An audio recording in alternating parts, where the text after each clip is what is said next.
YouTube Tamil மக்களுக்கு வணக்கங்க. நான் சிவா ஜெயந்தி. இன்றைய தலைப்பு அமாவாசை என்றால் என்ன விசேஷம் என்றதை நம்ம பார்க்க போகிறோம். அமாவாசை என்றாலே பார்த்திங்கன்னா நம்ம ஒரு இருளான நாள் நம்ம நினைப்போம். ஆனால் அது அப்படி இல்லை. சந்திரனும் சூரியனும் ஒரே நேர்கோட்டில் வரும்போது இருளாக நம்ம பூமியில் இருக்கும். அதனால தான் அந்த சந்திரனோட ஒளி மங்கிடும் அப்படின்றது தான். ஏன்னா சூரியனோட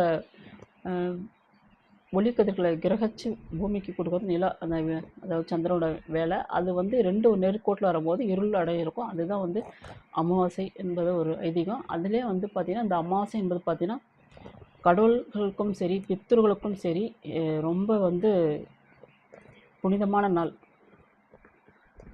அப்படி தான் சொல்லுவாங்க. ஏன்னா கடவுளுக்கு நீங்கள் எந்த ஒரு அமாவாசையும் நீங்கள் கடவுள் வழிபாடு எடுத்து பாருங்கள். ஆனால் உங்களோட பிரார்த்தனை பண்ணி பாருங்கள், கண்டிப்பாக சக்ஸஸ் ஆகும். நிறைய அவ்வளோ ஒரு சக்தி வாய்ந்த ஒரு அமாவாசை என்பது ஒரு நாள்.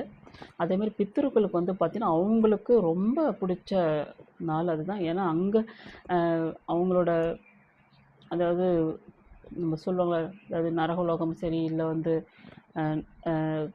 இன்னொரு லோகம் என்ன சொல்லுவாங்க, சொர்க்கலோகம் சரி, எங்கே இருந்தாலும் அவங்களுக்கு ஒரு நாள் பூமிக்கு வர அவகாசம் கொடுக்கறது இந்த அமாவாசை தான் என்று சொல்லுவாங்க.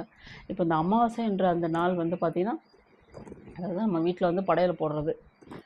எனக்கு தெரிஞ்சவங்க ஜோதிடர் ஆசான்லாம் என்ன சொல்கிறாங்கன்னா, நீங்கள் வெளியில் அதாவது ஒரு காட்டுப்பகுதி மாதிரி இருக்கிற ஒரு யாரும் இல்லாத ஒரு பகுதியில் அங்கே போயிட்டு நீங்கள் படையல் வச்சு நீங்கள் படைச்சிட்டு அங்கேயே வச்சுட்டு வந்தீங்கன்னா அது முழுசாக ஏறுவேன்னு சொல்கிறாரு. ஆனால் அது சாத்தியமாக என்னான்னு தெரியல இப்போ இருக்க காலகட்டத்தில்.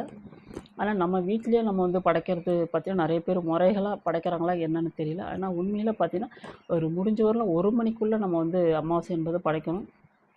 ஏன்னா அவங்க ஒரு மாதத்துக்கு ஒரு முறை அவங்க உணவு பண்ண வராங்க, நம்ம பித்ரு தேவதர்கள். அவங்க அந்த பித்ரு தேவதைகளுக்கு நம்ம படைக்கணும்னா நம்ம 1 மணிக்குள்ளே நம்ம சமையலை முடித்து அவங்களுக்கு படையலை போட்டு படைக்கணும். ஆனால் அந்த படையல்லையும் பார்த்திங்கன்னா மெயினாக வாழைக்காய் இடம் பெற்றுக்கணும். அப்படி இல்லைன்னா கரணக்கிழங்கு அது இடம் பெற்றுக்கணும். ஒரு சாம்பார் சாதம் வச்சு கொஞ்சம் கூட்டு பொருள் உங்களுக்கு முருங்கைக்கீரை அதாவது ஏதாவது வச்சு நீங்கள் கண்டிப்பாக மெயினாக ரசம் வைக்கணுங்க. ஏன்னா அமாவாசையில் கண்டிப்பாக அவங்க ஒரு நாள் சாப்பிட வராங்க, பித்ருவுக்கும் ரசம் கண்டிப்பாக இருக்கணும். இந்த மாதிரி வச்சு தான் நம்ம முறையாக படைக்கணும். அந்த மாதிரி தான் அவங்களுக்கு படைக்கணும். சரி, அமாவாசை இல்லாதவங்க, அதாவது நான் எங்கள் அம்மா அப்பா அவங்க தாத்தா பாட்டிக்கு அமாவாசை இறந்ததால் கும்பிட்றாங்க, நாங்கள் கும்பிடலாமா அப்படின்னு பார்த்தீங்கன்னா, நீங்கள் வீட்டில் சுத்தப்படுத்தி நீங்கள் விளக்கேற்றினாலே போதும். இல்லாது கோவிலுக்கு போகணும். அன்னைய டைமில் நான்வெஜ் எடுத்துக்கக்கூடாது. நான் அமாவாசை எனக்கு இல்லை, நான் சாமி கும்பிடணும் அவசியம் இல்லை, நான் படைக்கணும்னு அவசியம் இல்லை அப்படின்றவங்க கூட நம்ம இந்து மதத்தில் மட்டும் இந்த சாஸ்திரமான ஒரு விதி இருக்குங்க. இதை மீறி நம்ம செய்கிறவங்கெல்லாம் பார்த்திங்கன்னா ரொம்ப கஷ்டப்பட்டுருக்காங்க, நான் பார்த்துருக்கேன். ஏன்னா பித்ருவோட சாபமும் கடவுளோட சாபமும் ஒன்றா ஒருங்கிணைச்ச வர ஒரே நாள் பார்த்தீங்கன்னா அமாவாசை தான். அதில் அந்த நாள் நம்ம வீடு வாசலில் எல்லாம் மெழுகி தெளித்து, ஆனால் வாசலில் கோலம் போடக்கூடாது. அமாவாசை அன்னைக்கு மட்டும் நம்ம வாசலில் யாருமே கோலமே போடக்கூடாது. கோலம் போடாமல் தான் அவங்கள நம்ம வீட்டெல்லாம் சுத்தப்படுத்தி நம்ம இந்த படையல் நான் சொல்கிற இந்த படையலை செஞ்சு அவங்களுக்கு படைக்கணும். 1 மணிக்குள்ளே படைக்கணும். எங்களோட ஆஸ்ட்ரோ ஒரு 2 மணி வரலும் சொல்கிறாரு. ஆனால் எனக்கு தெரிஞ்ச வரலும் 1 மணி தான் டைம். அந்த டைமுக்குள்ளே நம்ம படைச்சோம்னா அது நல்லாயிருக்கும் அப்படின்றது தான். அந்த மாதிரி இந்த அமாவாசை கடவுளுக்கும் உகந்த நாள் சொல்லும்போது கண்டிப்பாக நீங்கள் எந்த ஒரு கோவிலுக்கும் நீங்கள் கண்டிப்பாக போய்ட்டு நீங்கள் தீபம் ஏற்றிட்டு வழிபட்டு உங்களுக்கு பிரார்த்தனை வச்சு பாருங்கள், கண்டிப்பாக நிறைவேறும். அதுதான் நிறைய ஒரு அம்மன் கோவில்லாம் பார்த்தீங்கன்னா அமாவாசை டைமில் பிரபலமாக இருக்கும். அதாவது திருவக்கரை சரி இல்லை மலையனூர் அங்கலமும் சரி, இந்த காளைகள் கோவில் எல்லாமே அமாவாசையில் பிரபலமாக இருக்கும். அதே நம்ம நம்மளோட எல்லா நம்ம குலதெய்வத்திலே பார்த்திங்கன்னா ஆண் அதாவது அமாவாசை அன்னைக்கு நீங்கள் ஆண் குலதெய்வத்துக்கு நீங்கள் போய் பூஜை பண்ணலாம். அதாவது நீங்கள் போய்ட்டு வழிபட்டு பண்ண வரலாம். பௌர்ணமியாக இருந்துச்சுன்னா பெண் குலதெய்வத்துக்கு நீங்கள் பூஜை பண்ணிட்டு வரலாம். அதை போய்ட்டு நீங்கள் சாமி கும்பிட்டு வரலாம். ஏன்னா வருஷத்துக்கு ஒரு முறை போகிறவங்க வேறு, தேவைப்பட்டால் ஒரு மாதம் போகிறவங்களும் இல்லை 3 மந்த்துக்கு ஒரு வாட்டி போகிறவங்களும் இருக்காங்க. பார்த்தீங்கன்னா அவங்க நீங்கள் அமாவாசை, அதாவது ஆண் தெய்வமாக இருந்தால் அமாவாசை, பெண் தெய்வமாக இருந்தால் பௌர்ணமி, அப்படி தேர்ந்தெடுத்து நீங்கள் குலதெய்வத்தை வழிபட்டீங்கன்னா உங்களுக்கும் நல்ல ஒரு பலனும் கிடைக்கும். அதே மாதிரி இந்த அமாவாசையை நம்ம நான்வெஜ் செய்யாமல் நம்ம பிள்ளைகளும் வெளியில் சாப்பிடாமல் அதை பார்த்துக்கணும். கரெக்ட் டைமில் கும்பிடணும். ஏன்னா இந்த பித்ரோட சாபம் அவங்க வந்து பசியோடு அவங்க இருக்கும் பட்சத்தில் வந்து நம்ம வந்து விளையாட்டான விஷயம் நடக்கக்கூடாது. ஏன்னா குடும்பத்தில் நேர்மறையான விஷயங்கள் நடக்கும். இது வந்து நிதர்சனமான உண்மை. ஏன்னா இது விளையாட்டாக நிறைய பேர் நாங்கள் அமாவாசை கும்பிடலை, நாங்கள் எதை ஒன்றா சாப்பிடுவோம் அப்படின்னு. ஏன்னா வேறு மதத்தை சார்ந்தவங்கெல்லாம் கணக்கு இல்லை. அதுவும் அவங்களுக்கும் இருக்கும். ஆனால் வந்து யார் சொல்ல முடியாது. அது எதையாவது மறைமுகமாக வரும். ஆனால் அந்த அமாவாசைன்றது இருளான அந்த நாளில் அது பித்ருக்களுக்காக ஒதுக்கப்பட்ட நாள், கடவுளுக்காக ஒதுக்கப்பட்ட நாள். அன்றைக்கி சுத்தபத்தமாகவும் நல்லா வந்து அவங்களுக்கு உணவு அளிக்கக்கூடிய நல்ல நாளாகவும் காலையிலேயே குளித்து அந்த செய்ய வேண்டிய கடமைகளை கரெக்டாக நம்ம செஞ்சு நம்ம படைச்சிட்டால பாருங்கள், நீங்கள் அந்த மாதம் ஃபுல்லாகவே நமக்கு எந்த ஒரு பெரிய பெரிய ஆபத்து வந்தாலும் தன்னால் விளக்குங்க. ஏன்னா பித்ருக்கள் அவங்க மனசார சபிச்சாங்களே வந்து பார்த்திங்கன்னா எந்த ஒரு காரியமுமே வந்து நமக்கு நடக்காது. அதேமாரி நிறைய பேர் வீட்டில் வந்து எந்த காரியத்தாலும் தடங்கலை, எந்த விஷயத்தாலும் நோய் நொடி வந்துகிட்டே இருக்குது, எதுவும் மருத்துவமனையாக போய்ட்டுருக்கோம், இல்லை சண்டை சச்சரவுகள் இருந்துக்கிட்டே இருக்குது. இவங்க எல்லாமே நீங்கள் வந்து பாருங்கள், அமாவாசை நீங்கள் எப்படி கும்பிட்றீங்க, பித்ருக்களுக்கு எப்படி செய்கிறீங்க. ஏன்னா வருஷம் வருஷம் வர திதி கொடுக்கறது வேறு, வருஷம் நீங்கள் திவசம்னு சொல்லுவாங்க இல்லைங்களா முன்னோர்களுக்கு, அது கொடுக்கறது வேறு. ஆனால் இந்த மாதம்ன்றது இதுவும் முக்கியம்தாங்க.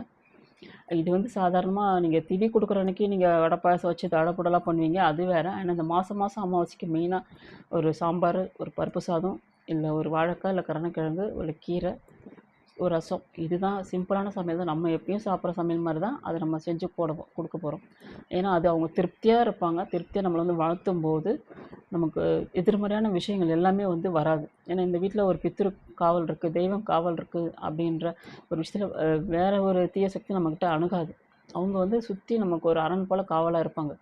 இதே நீங்கள் வந்து மாறாக வந்து அதாவது அன்றைக்கி நான்வெஜ்ஜு செய்கிறது, இல்லை வீடு சுத்தப்படுத்தாமல் ஒரு விளக்கேற்றாமல் இருக்கிறது. நான் திரும்பியும் சொல்கிறேன், நீங்கள் அமாவாசை கும்பிடாமல் போனாலும் வீட்டில் சுத்தப்படுத்தி நீங்கள் விளக்கு ஏற்றி தான் ஆகும். அதாவது நீங்கள் தினமும் ஏற்றுறவங்களோட வேலை வேறு. ஆனால் ஏற்றாதவங்க ஏற்றாமல் இருந்தாங்களோ அவங்க அமாவாசை அன்றைக்கி நீங்கள் வீட்டில் விளக்கேற்றினாலே கூட போதும்.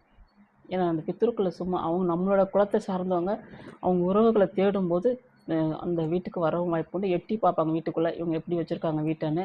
அதனால் அந்த சந்தர்ப்பம் எப்படி அவங்களோட கணக்குக்கு ஒரு வீடு நல்லா இல்லாமல் இருந்துச்சுன்னா அவங்க கண்டிப்பாக சாபோட சான்ஸ் இருக்குது. இதே நல்லா சுத்தமாக வச்சுருந்தீங்கன்னா, ஆக அந்த வீடு நல்லா இருக்குதுன்னு சொல்லிட்டு அவங்க நமக்கு வந்து வரம் கொடுத்துட்டு போகிற ஒரு விஷயம் இருக்குது.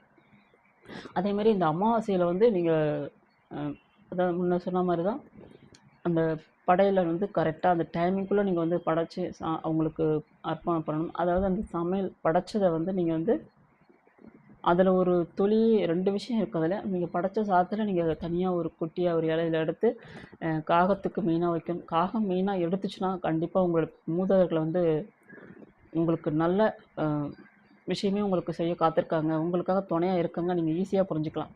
உங்களோட சாதத்தை எடுத்து படைச்ச சாதத்தை காகத்துக்கு வச்சுக்கலாம். சப்போஸ் காகம் எடுக்கலைன்னா நமக்கு ஏதோ ஒரு பிரச்சனை இருந்துக்கிட்டே இருக்குன்றது நம்ம நிதர்சனமாக வச்சுக்கலாம். நீங்கள் தொடர்ச்சியாக அமாவாசை டைமிங்கில் நீங்கள் கும்பிட அது வந்து ஓரளவுக்கு படிப்படியாக அது குறையும். அதனால் அது எவ்வளோ நாள் ஆகும்னு அதுவும் சொல்ல முடியாது. ஏன்னா அது பித்ருக்களோட கோபமாகவும் இருக்கலாம், இல்லை சாபமாகவும் இருக்கலாம். நீங்கள் அவங்களுக்கு ஏதாவது உங்களோட ஜென்ரேஷனில் ஏதாவது அவங்களுக்கு வந்து இன்னல் துன்பங்கள் கொடுத்துருக்கலாம். இப்படி இருந்தால் அவங்க அவ்வளோ சீக்கிரம் காகம் வந்து அந்த உணவை வந்து சாப்பிடாது.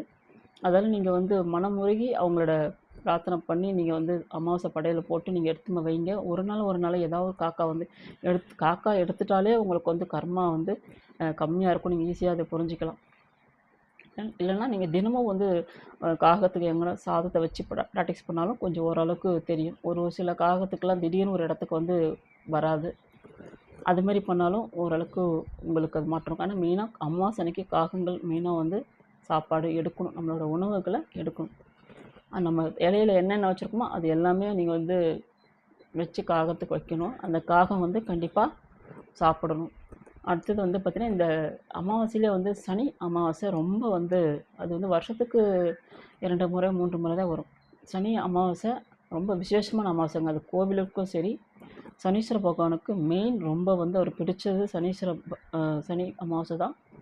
இந்த சனீஸ்வர பகவான் போது நான் இன்னொரு வீடியோவில் தனியாக பேசுகிறேன். ஏன்னா இது வந்து முக்கியமான சனி அமாவாசைன்றது ரொம்ப முக்கியமான டாபிக். ஒருத்தவங்க சனீஸ்வர பகவான் கோயிலுக்கு போகிறீங்கன்னா என்னாலே வந்து பார்த்திங்கன்னா சனி பகவானாலே கர்மாக்காரகம். அவர் விஷயத்தில் வந்து யாருமே வந்து தவறானவர்களும் நேர்மை தவறுகளும் அவர் முன்னாடி போயிட்டு யாருமே நிற்கவே கூடாதுங்க. திரும்ப திரும்ப தான் உங்களுக்கு பிரச்சனைகள் கொடுப்பாரு. ஏன்னா அந்த அளவுக்கு அவர்கிட்ட மன்னிப்புன்ற ஒரு விஷயமே கிடையாது. தெரியாத செய்த தவறுக்கு மன்னிப்பு உண்டு. மூதாதையர்கள் செஞ்ச கர்மா கொடுக்குறதா நம்ம சனி பகவான் நம்மளோட ஏதோ ஒரு பாவத்தில் வந்து உட்காந்து நமக்கு வந்து பிரச்சனை கொடுப்பார். அப்போ மூதாதையர்கள் பண்ண பாவத்துக்கு நீங்கள் பண்ணாமல் நேர்மையாகவும் நீதியாகவும் நீங்கள் நடக்கிறவங்க இருந்தால் கண்டிப்பாக சனி பகவான் இதில் போய் நீங்கள் நின்னாலும் உங்களுக்கு நீங்கள் கேட்குற என்ன கேட்குறீங்களோ அதை வந்து அவர் அருள் கொடுப்பார். அதாவது நீங்கள் நேர்மை இல்லாமல் தவறு செய்கிறவர்களும் இருந்து மூதாதையர்கள் தானே பண்ணாங்கன்ற ஒரு கேர்லெஸ்ஸாக நீங்கள் போயிட்டு சனி பகவான் அது வந்து 2 மடங்காக உங்களுக்கு வந்து திரும்ப உங்களுக்கு பிரச்சனை தான், கர்மாவை திரும்ப சுமந்துக்கிற மாதிரி தான் வரும். ஏன்னா சனீஸ்வர பகவான் கோவிலுக்கு போகிறவங்களும் சரி, அவர் எதிரில் நிற்கிறவங்களும் சரி, அவரை விட்டுட்டு நீங்கள் இடையே கூட நவகிரகத்தோடு சேர்த்து கூட நீங்கள் சுற்றிடலாம். ஆனால் வந்து தனியாக இருக்கிற சனீஸ்வர பகவானை கும்பிடணுன்னா நீங்கள் வந்து உண்மையில் நீதி நேர்மையாக நான் இருக்கேன், யாருக்கும் மனதாலையும் உடலாலையும் துன்பம் கொடுக்கல அப்படின்றவங்க மட்டும்தான் போய் நீங்கள் நிற்கணும். ஏன்னா மூதாதையர் பாவ கர்மாவோடு நான் வந்து அனுபவிக்கிறேன், நான் எந்த பாவமும் பண்ணலை அப்படின்றவங்க போய் நிற்கலாம். ஏன்னா நம்ம பிறப்பில் நான் ஒன்றும் பண்ணல, என் மூதாதையருக்கு பண்ணதுக்காக தான் நான் வந்து அனுபவிக்கிறேன் அப்படின்னும்போது அவங்க வந்து நான் நேர்மையாக இருக்கேன் அப்படின்னு சொல்கிறவங்க சனீஸ்வர பகவான்கிட்ட நீங்கள் என்ன கேட்டாலும் வரம் கொடுப்பார். ஏன்னா சனீஸ்வர பகவான் அல்லி அவரால் சனீஸ்வர பகவான் அருள் கரெக்டாக இருந்துச்சுன்னா அவர் கோடீஸ்வரனாக ஆக்கிறது தவறே இல்லை. அதாவது விஷயமே இல்லை. பெரிய கோடீஸ்வரனாக ஆக்கிடுவார், அதே சீக்கிரம் பிச்சைக்காரனாகவும் ஆக்கிடுவார், இல்லை நொண்டி மூடமாகவும் ஆக்கிடுவார். ஏன்னா எல்லா ஒரு விஷயமும் ஒருத்தன் கோடீஸ்வரனாக ஆகிறதும் பிச்சைக்காரனாகிறதும் அதாவது முடவனாக ஆகிறதும் நொண்டி ஆகிறதும் எல்லாமே சனீஸ்வர பகவான் கையில் இருக்குது. அதால் அவர்கிட்ட நம்ம போகும்போது ஜாக்கிரதையாக தான் போகணும். நீங்கள் தவறு செய்யும் பட்சம் சனீஸ்வர பகவான் கோயிலுக்கு மட்டும் யாருமே சென்றுடாதீங்க. ஏன்னா அது வந்து அதாவது எதிர்பாரான விஷயம் தான். ஏன்னா அது நீதி தேவன் பார்த்தா நம்ம ஜாதக கட்டத்திலே இருக்கும். சனீஸ்வர பகவான் மட்டும்தான் நீதி தேவன். மீதி வந்து அவர்கிட்ட அவரோட நம்ம இப்போ சாதாரண நம்ம நீதிமன்றத்தில் பணம் கொடுத்தா குற்றவாளி தப்பிக்க வைக்கிறாங்க, இல்லை வக்கீல் மூலிமா குற்றவாளி தப்பிக்க வைக்கிறது, அதெல்லாம் சனி பகவான் நீதிக்கு கிடையவே கிடையாது. சனி பகவான் விட்டு கொடுக்குற மனப்பான்மை ஒன்றுமே கிடையாதுங்க. கரெக்டாக நீதி நேர்மை கரெக்டாக அவர் கடைப்பிடிப்பார். அதால் பூர்வீக கர்மா தொலைகிறதுக்கு வேணால் நீங்கள் வந்து சனீஸ்வர பகவான் நீங்கள் கும்பிட்டுக்கலாம். ஆனால் நீங்கள் வந்து எந்த ஒரு தவறும் செய்யாத பட்சத்தில் மட்டும்தான் அவர்கிட்ட நிற்கணும்.